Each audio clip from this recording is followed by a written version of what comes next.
Trump administration official telling CNN a draft White House memo suggests furloughed employees may not be entitled to back pay for the time they were told not to work during the shutdown. CNN's Elena Treen is at the White House along with Paula Newton. So Elena, I do want to start with you on this because the president was just asked about this memo and this idea of those furloughed workers not getting back pay. What did he have to say? Yeah, he didn't rule it out. He said essentially that it will depend on who the federal employee is when it comes to this decision of whether or not they're going to get back paid while they are furloughed during the shutdown. Listen to how he put it. I would say it depends on who we're talking about. I can tell you this, the Democrats have put a lot of people in great risk and jeopardy, but it really depends on who you're talking about. But for the most part, we're going to take care of our people. There are some people that really don't deserve to be taken care of, and we'll take care of them in a different way. So, Erica, it's very unclear what he means by people who don't deserve to be taken care of. And of course, we'll be pressing the White House further on that. But look, this is a very different interpretation of the law. Typically during shutdowns, federal employees who are furloughed, essentially temporarily laid off while the government is not operating as the way it should be, they aren't paid, but then they are paid and they get back pay at the end and conclusion of a shutdown. And this is a different, again, interpretation of one of the laws. We saw an updated version of this memo, which came from the White House Budget Office, essentially saying that they believe the law, it's called the Government Employee Fair Treatment Act. They are arguing that it's being misinterpreted. So all of this to say, stay tuned for that and whether or not this is actually going to be something the Trump administration moves forward with.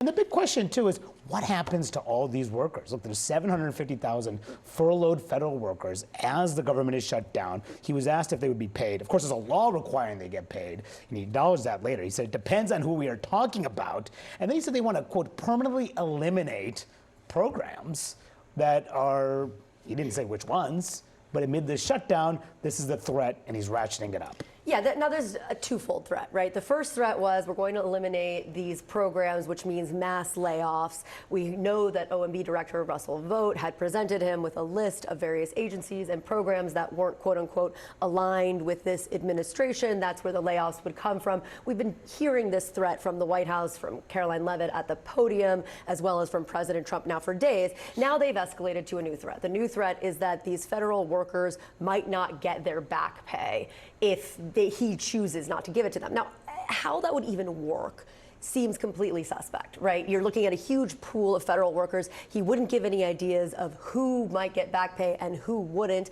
How you would parse out exactly giving money back to certain areas and not to certain areas, that seems like a very complicated thing. But it certainly is a threat now that they're making as they continue to try and needle these Democrats. Well, you know, Trump kept saying that the Democrats don't have anything to lose, and it seems like he keeps giving them reasons to feel that way. Like, number one, he was already letting a lot of people go, and now he's saying he's going to do more of that. He already wasn't adhering to the funding, bills that had already been passed because he's cutting programs left and right without Congress's input. So the question is, well, what do we have to lose? You're going to keep doing this anyway.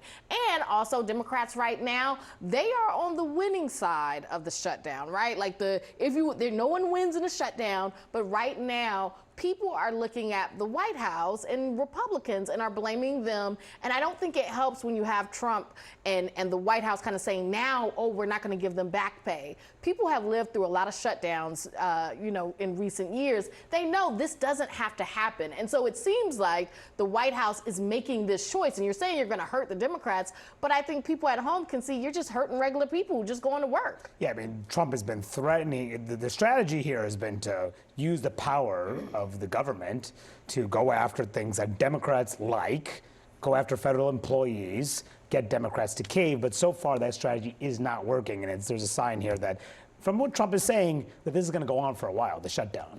Certainly. And look, last week, at the beginning of the shutdown, we had announcements from Russell Vought that he was canceling green energy projects in blue states that had voted for Kamala Harris. And Trump just said they were going to, quote, permanently eliminate programs. He canceled funding for projects in New York to try to put pressure on Chuck Schumer and Hakeem Jeffries, both from New York. There have been no further announcements of other things like that. But what Trump, he also said when he was talking about which workers might not get their pay, he said the ones who deserve it might not get it, right? So look, this is a selective enforcement of the cuts and a selective look at where they're going to be taking money from. It is very clearly politicized and very clearly targeted at Democrats. But as much as I think your point is right, we can talk about this as part of the big battle, but these are people who are now out of jobs, projects that are not happening, and the effects will start to be felt. And I do want to just make one point here. I mean, we've been talking about these mass layoffs now for over a week. They haven't happened. Right. Instead of them They actually had warned that it would happening- happen within the first Right, couple of and days. that was last week we were talking, it's going to happen as soon as today. Right. They haven't happened. And not only have they not happened, now we're talking about a whole different threat.